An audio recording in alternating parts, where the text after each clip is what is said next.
యేసు మరియు తప్పిపోయిన గొర్రెపిల్ల. ఒక చిన్న గ్రామం పచ్చని కొండల మధ్య ప్రశాంతంగా ఉండేది. ఆ గ్రామంలో డానియల్ అనే చిన్న గొర్రెల కాపరి ఉండేవాడు. అతనికి తన గొర్రెలంటే చాలా ప్రేమ. ప్రతి ఉదయం అతను తన గొర్రెల మందను పచ్చిక బయలకు తీసుకెళ్లి మేత తినిపించేవాడు. సాయంత్రం అయ్యేసరికి వాటిని జాగ్రత్తగా తిరిగి గ్రామానికి తీసుకువచ్చేవాడు. ఒకరోజు ఉదయం సూర్యుడు ఉదయించగానే డానియల్ తన గొర్రెల మందను కొండల పక్కనున్న పచ్చిక బయలకు తీసుకెళ్లాడు. అక్కడ గడ్డి పచ్చగా ఉంది. గొర్రెలు ఆనందంగా మేత తినడం ప్రారంభించాయి. కొంతసేపటి తర్వాత డానియల్ తన గొర్రెలను లెక్కపెట్టడం ప్రారంభించాడు. 1, 2, 3 అని లెక్కపెడుతూ ఉండగా అకస్మాత్తుగా అతను ఆగిపోయాడు. అయ్యో, ఒక గొర్రెపిల్ల కనిపించడం లేదు అని అతను ఆశ్చర్యంతో అన్నాడు. అతని గుండెల్లో భయం మొదలయింది. ఆ చిన్న గొర్రెపిల్ల ఎక్కడికి వెళ్ళిందో తెలియలేదు.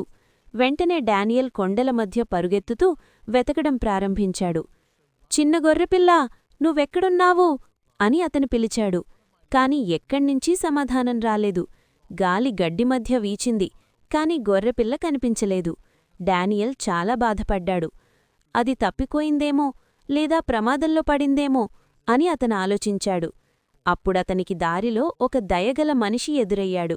ఆ మనిషి ముఖంలో ప్రేమ మరియు శాంతి కనిపించాయి. ఆయన జీసస్ క్రైస్ట్.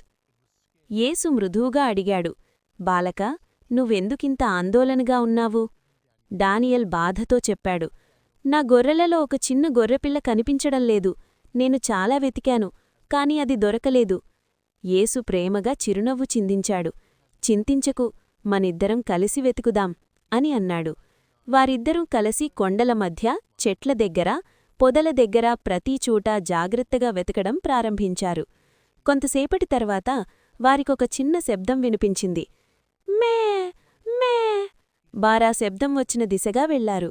అక్కడొక చిన్న గొర్రెపిల్ల రాళ్ల మధ్య చిక్కుకుని భయంతో వణుకుతోంది. యేసు జాగ్రత్తగా ఆ గొర్రెపిల్లను పైకి తీసి డానియల్ చేతుల్లో పెట్టాడు. డానియల్ ఎంతో ఆనందపడ్డాడు. ధన్యవాదాలు అని అతను సంతోషంగా అన్నాడు. వారు తిరిగి గొర్రెల మంద దగ్గరకు నడుస్తుండగా యేసు డానియల్కు ఒక ముఖ్యమైన పాఠం చెప్పాడు. ఒక గొర్రెల కాపరికి 100 గొర్రెలుంటే వాటిలో ఒక్కటి తప్పిపోతే అతను మిగతా 99 గొర్రెలను వదిలి ఆ ఒక్క గొర్రె దొరికే వరకు వెతుకుతాడు అని యేసు చెప్పాడు. డానియల్ ఆ మాటలను ఆసక్తిగా విన్నాడు. యేసు మళ్ళీ అన్నాడు, దేవుడు కూడా ప్రతి మనిషిని అలాగే ప్రేమిస్తాడు. ఎవరు తప్పిపోయినా ఆయన వారిని వెతికి తిరిగి తన దగ్గరకు తీసుకువస్తాడు. డానియల్కు